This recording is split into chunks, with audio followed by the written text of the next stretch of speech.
Piliin mo ang Pilipinas. Unsa piliun, ha? Unsa piliun na mo ang Pilipinas? Unsa pagpilian ang gamay kay mo mudag sweldos mga trabahante? Unsa pagpilis Pilipinas nga tibok adlaw ka magtrabaho, buntag udto hapon magtrabaho ka, swelduhan ra kag 450.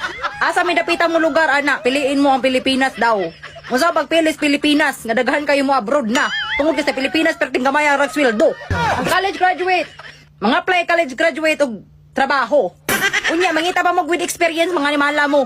Ano mangita ba mag with experience? Kabalo gani mo graduate gani college, bago pa kaya na nag-graduate gani college gani, mangita mo trabaho, mangita mo with experience. Mga hangal. Piliin mo ang Pilipinas. Usa pagpilis Pilipinas lagi. Sa pag proud sa Pilipinas, kaperte kay mo kakurakot diha. Ultimo magkuhag ID kay way valid ID na pagitaan kag valid ID usa. Unsa man ang wagan ni ID mo gani magkuhag ID kay way valid ID. Nya pagitaan mo usa ka valid ID buang mo. Ha? Tarong-tarong ka ng inyong decisions kinabuhi niya. Piliin mo ang Pilipinas.